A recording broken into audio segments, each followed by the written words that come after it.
త్వరలో నియోజకవర్గంలో ఊహకు అందరన్ని వలసలు క్యూ కట్టడం ఖాయమని జగ్గంపేట మాజీ ఎమ్మెల్యే జ్యోతుల నెహ్రూ అన్నారు.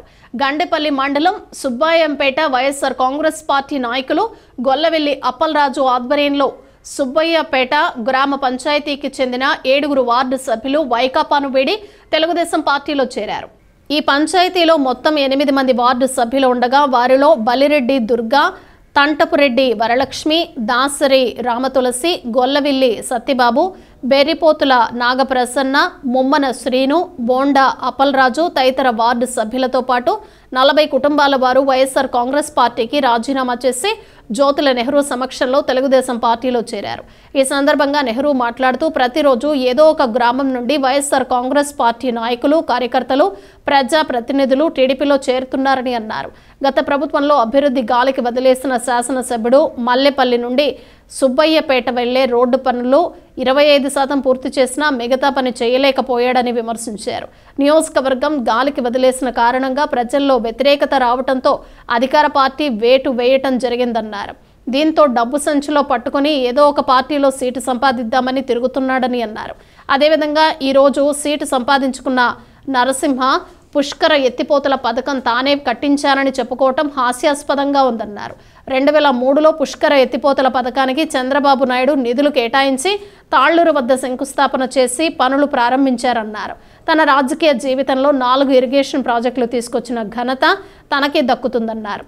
గత 45 సంవత్సరాలుగా ఓడినా గెలిచినా జగ్గంపేట నియోజకవర్గ ప్రజల కోసం, ఈ ప్రాంత అభివృద్ధి కోసం, ప్రజా సమస్యల కోసం పోరాడుతున్నానని తెలిపారు.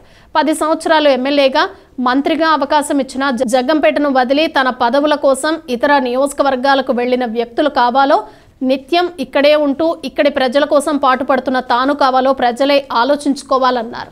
తనకు ఒక అవకాశం ఇస్తే మీ అందరి సహకారంతో రాబోయే ఎన్నికల్లో గెలిచి మరిన్ని అభివృద్ధి కార్యక్రమాలు చేస్తారని, ఈ నియోజకవర్గాన్ని అన్ని రంగాల్లో ముందుకు నడిపిస్తారని అన్నారు.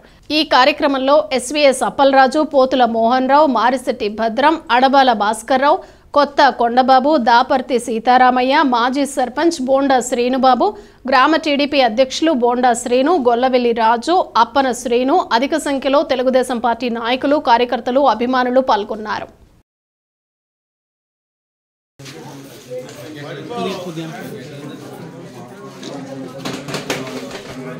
ఈరోజు నూతనంగా తెలుగుదేశం పార్టీలోకి వస్తున్నటువంటి మాజీ సర్పంచి అప్పలరాజు గారు, 7 సభ్యులు, పంచాయతీ వార్డు సభ్యులు 80 ఉంటే ఒక్కసారిగా 7 కూడా వైసీపీ మీద తిరుగుబాటు చేసి వస్తున్నటువంటి వారు. అలాగే ఎప్పుడు ఆయన ఉన్నప్పుడు ఏదైనా ఒక చుక్క నీరు తేడానికి మన ప్రాంతానికి ఆలోచన చేశాడా? 2.5 సంవత్సరాలు 3 సంవత్సరాలు ఎమ్మెల్యే చేశాడు. ఆయన వచ్చాడు, పోనీ వాళ్ళ గొప్పగా చెప్పుకుంటున్నాడు. ఓకే, ఆయనే నిధులు తెచ్చి శాంక్షన్ నీళ్లు పారించేశాడు. మనకు ఒప్పుకుంది. ఇవాళ వైఎస్ఆర్ కాంగ్రెస్ పార్టీలోనే కదా ఉన్నాడు ఆయన. మన శాసనసభ్యుడు అసమర్థుడు, తాళ్ళూరు లిఫ్ట్ ఇరిగేషన్ మూలబడిపోయింది. వీడు అసమర్థత వల్ల వీడు ఏం చేయలేదు. అప్పటికే ఈయన ఆత్మీయ సమావేశాలని చెప్పి మన నియోజకవర్గంలో నేను అభ్యర్థిగా పోటీ చేస్తానని తిరుగుతున్నాడు. ఏమాత్రం ఇంగిత జ్ఞానం ఉన్నా, రైతాంగం మీద ఆలోచన ఉన్నా, రైతు కష్టాలు తీర్చాలనేటటువంటి ఆలోచన ఉన్నా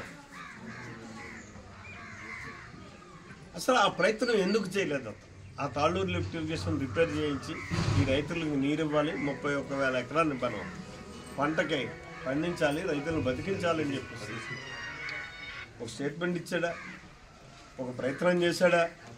డైరెక్ట్గా జగన్మోహన్ రెడ్డి గారి దగ్గరికి వెళ్ళి నిధులు తెచ్చి ఇక్కడ బాగు చేయించవచ్చు. ఇలా సీట్ ఎలాగ ఎంత కష్టపడి తెచ్చుకున్నాడండి? ఒక సిట్టింగ్ ఎమ్మెల్యేని కాదని చెప్పేసి సీటు తెచ్చుకునేటటువంటి సామర్థ్యం ఉన్నటువంటి వ్యక్తి ఆ పథకానికి 25 లక్షలు 50 లక్షలు ఆ రోజు శాంక్షన్ తెచ్చి మరి పంటను కాపాడొచ్చు కదా. నేనే తెచ్చాను ఈ పథకాన్ని, మీ అందరికీ నీరు ఇచ్చానని చెప్తున్నాడు కదా. ఏదో గాంధీ బొమ్మ పెట్టారు, ఓ దెమ్మ కట్టారు అంటున్నాడు.